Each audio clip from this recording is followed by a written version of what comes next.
Vamos a hablar de la escuela y la igualdad. Renovar la apuesta de Dussel y Southwell. Hay una pregunta que hice. ¿Por qué en el caso de la generación de los 80 la propuesta fue suavizar las desigualdades? Fue más suavizar las desigualdades que construir igualdad. ¿Por qué se dio esto? Y bueno, se puede decir que la propuesta fue más suavizar las desigualdades que construir una igualdad, en el sentido de que el amplio edificio de elegantes formas y detalles que asiste el niño pobre como el rico no solo tiene la ventaja de suavizar las diferencias de las clases sociales por el roce frecuente y común del educador, sino que esta también es una condición de nuestra democracia que necesita del molde común de la escuela para formar la sociedad homogénea que a su vez haga posible el régimen representativo de gobierno, que evite las catástrofes de la diversa educación y condición social que han engendrado en todos los tiempos y en todas partes del mundo. Pero más allá de las proclamas, la escuela fue un medio importantísimo para conformar una ciudadanía letrada, en el sentido de civilizada, si quisiera así decirte, que se sintió parte de una comunidad inclusiva. Más allá de todo esto y sin lugar a dudas, la pretensión de igualdad puso a la escuela dentro de un canon de tradición democrática, aunque también le dio las armas para excluir o derribar todo aquello que sus parámetros ubicaban por fuera de la igualación. ¿Y por qué digo igualación?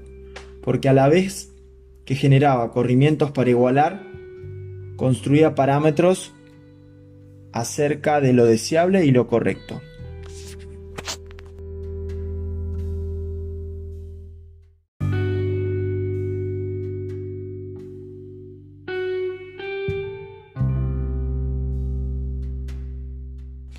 En fin, la igualdad se volvió equivalente a la homogeneidad, es decir, el término igualdad era lo mismo que hablar de la homogeneidad, a la inclusión indistinta en una identidad en común, que esto haría que se garantizara la libertad y la prosperidad en general.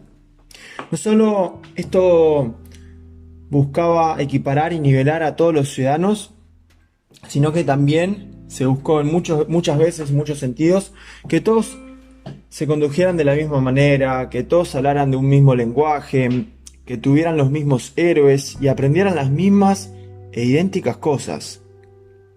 Esto fue lo que ocurrió durante la época San Martiniana, iba a decir, de Sarmiento, ¿sí? De la generación de los 80 y los ideales de la Revolución Francesa.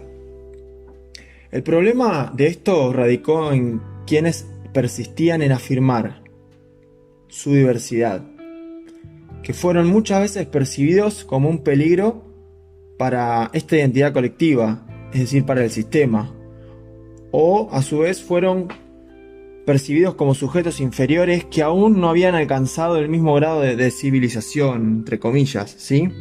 Entonces, esta fue una de las consecuencias que trajo. Voy a hacer una pregunta disparadora. ¿Cómo eran percibidos quienes afirmaban su diversidad? Lo que acabo de decir, ¿eran percibidos como un peligro para la identidad colectiva o como sujetos inferiores que aún no habían sido civilizados? Esto ocurrió, por ejemplo, con las culturas indígenas, con los gauchos, con los pobres, los inmigrantes recién llegados, los discapacitados y las religiones minoritarias. Podemos hablar del judaísmo, los judíos, los musulmanes y alguna que otra religión que abundaba por esa época. Acordémonos que Argentina, en la época de 1880 en adelante, empezó a recibir la primera oleada de inmigrantes provenientes de Europa. Bien, a su vez también se hizo con muchos otros grupos de hombres y mujeres que debieron o bien resignarse a ser incluidos de esta manera o pelear para sostener sus valores y tradiciones a costa de ser considerados menos valiosos o probos. Bueno, a razón de todo esto, ¿qué fue lo que hizo la escuela para que se volvieran... ¿Qué fue lo que hizo la escuela para que se volvieran equivalentes la igualdad y la homogeneidad? En este gesto de volver equivalentes la igualdad y la homogeneidad, la escuela hizo muchas cosas. En primer lugar, fusionó las nociones de cultura, de nación, futuro y territorio en torno a la idea de nosotros. de algo en común. Esto siempre y cuando se adhiriera a los valores que ella misma consagraba. Si este en común, lo digo entre comillas, no existía, debía construirlo, aunque esa construcción no estaba exenta de las jerarquías y las exclusiones.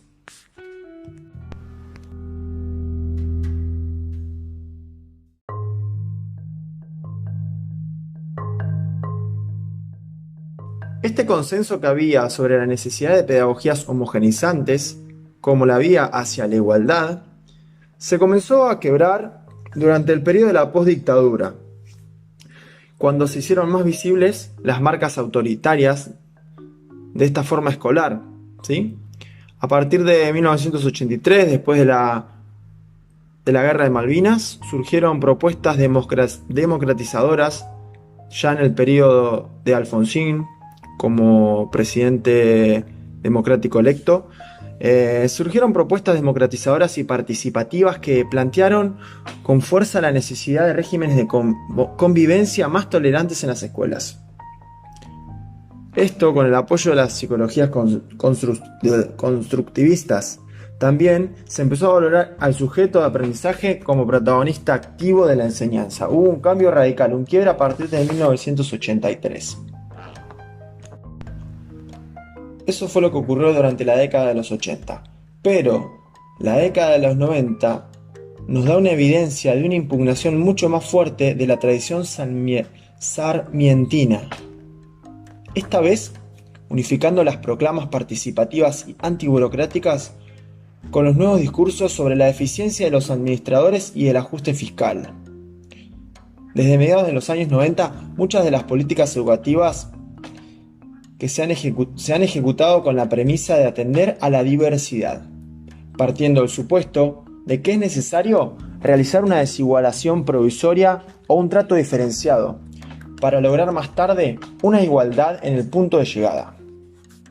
El problema no es, a nuestro entender o a mi entender, que se hayan focalizado las prestaciones, una medida muchas veces necesaria en un contexto de pocos recursos y de necesidades diferenciadas. Lo que parece como preocupante es que en esta situación la igualdad quede postergada a un futuro lejano, que será el efecto de políticas y acciones bastante imprevisibles. Como decía Beatriz Arlo, nos acostumbramos a que la sociedad argentina sea bastante impiadosa. Ese es el verdadero giro imaginario. Hasta hace no tantos años, tenía el ascenso social como una expectativa probable para casi todos. Quizá uno de los legados más pesados que nos ha dejado esa década en nuestro país es la ruptura de un imaginario que se pensaba republicano e igualador.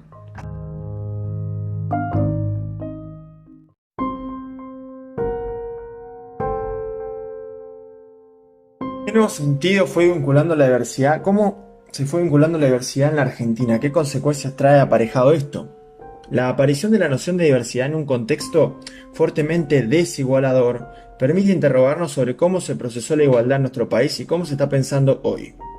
Por ejemplo, en otros países las propuestas de multiculturalismo y el reconocimiento de la pluralidad cultural emergieron de situaciones de auge de movimientos de los derechos civiles, que pugnaban por superar experiencias de marginación de minorías étnicas, nacionales o religiosas.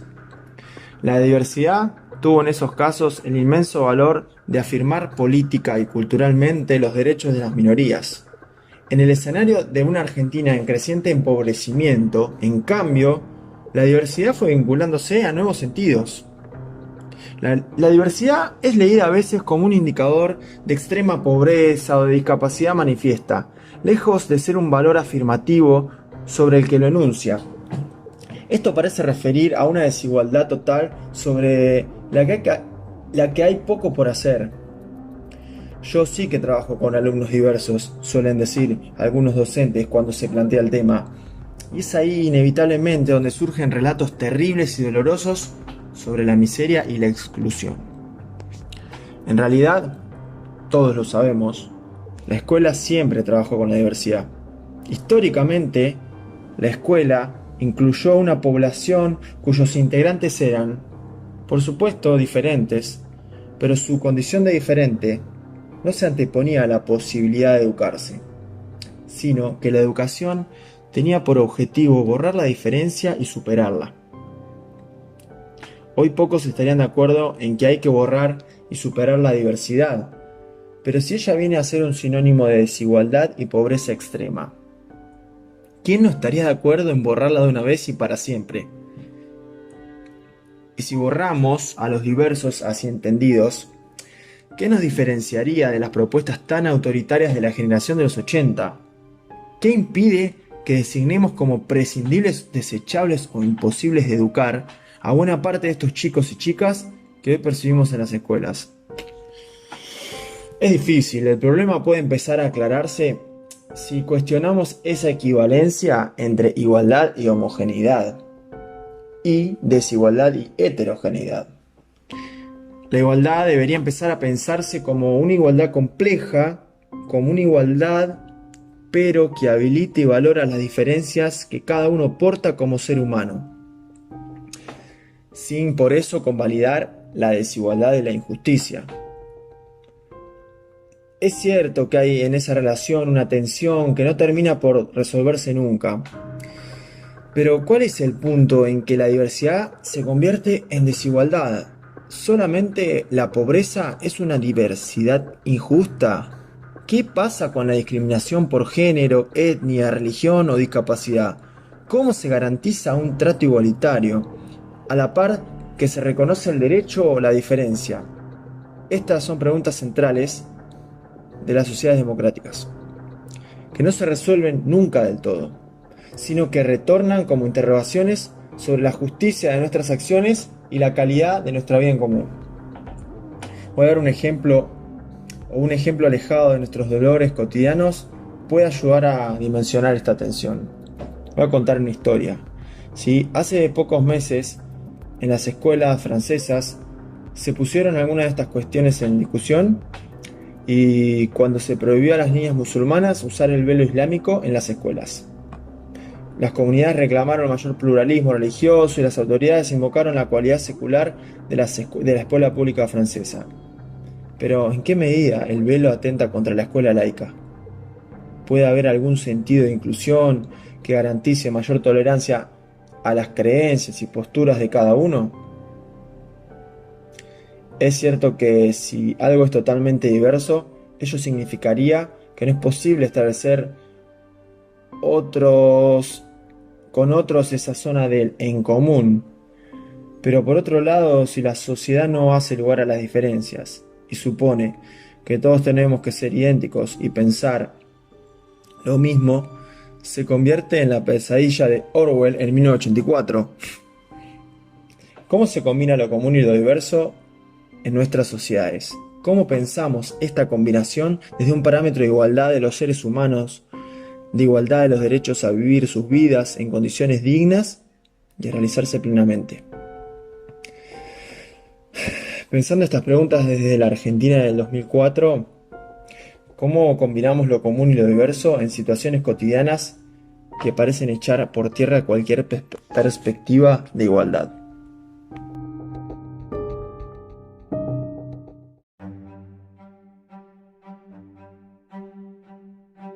Bien, a ver, ¿cómo proponen Inés Dussel y Miriam Southwell que debería pensarse la igualdad? ¿Y cuáles son las tensiones que nunca terminan de resolverse? Uno de los ámbitos en que se manifiestan estas tensiones es la cuestión del fracaso escolar. Al mirar lo que aprenden los chicos desde una u otra perspectiva, determina pronósticos acerca del éxito o el fracaso en los aprendizajes y por lo tanto en el futuro que les augura. Entrar en esta dimensión nos va a poner frente a la pregunta acerca de los alcances y los límites de nuestra acción educativa, así como acerca del impacto en el fracaso escolar. Esta pregunta se hace mucho más aguda en la medida en que se endurecen las condiciones económicas y sociales de los niños y los jóvenes. Las situaciones críticas y desgarradoras que encontramos dan paso a veces a que se consolide la presunción sobre la imposibilidad de una buena experiencia educativa. En este contexto, muchas veces, la denominación del diverso, es una antesala a cuestionar la capacidad y el derecho de ser educado de ciertos niños y a la ponderación de las diferencias como deficiencias o déficits. En esa conceptualización, una diferencia es significada como un retraso no deseable. Se instala una sospecha que se ubica entre la capacidad del alumno de ser educado o se desplaza hacia los familiares como contexto que incapacita. Muchas frases como ¿qué querés que hagamos con la familia? ¿De dónde viene? O de esta gente no se puede esperar mucho. Estas frases señalan que se expandió un cierto determinismo sociológico, que se cree que es poco lo que la escuela puede hacer en un contexto tan marcado por la desigualdad. Parece decir que aquellos nunca llegarán a ser tan iguales como estos, es decir, la diversidad es sinónimo de desigualdad, totalmente. Frente a eso, hay otros que se inclinan por una visión más idealizada, ¿sí?, de la pobreza, que a veces mimetiza con lo que hay y que sin querer recae nuevamente en una propuesta voluntarista de ir a preparar injusticias más allá del límite de lo posible. Porque, vamos a decirlo, en la Argentina de hoy, con tanto desamparo, a cualquiera esa tarea le queda grande. En algunos partidos del conurbano bonaerense ya se está hablando de los docentes quemados, que no son más que quienes apostaron durante años a trabajar en las escuelas en sectores urbanos marginales y finalmente terminaron agotados, frustrados y desalentados. ¿Cómo protegemos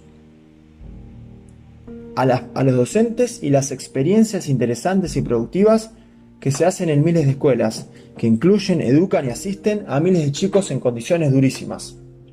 Quizás una manera es recuperar la especificidad de la escuela, algunos límites sobre los que puede hacer y discutir más y mejor como él lo hace, y cómo organiza y reparte las otras tareas vinculadas al bienestar de los alumnos.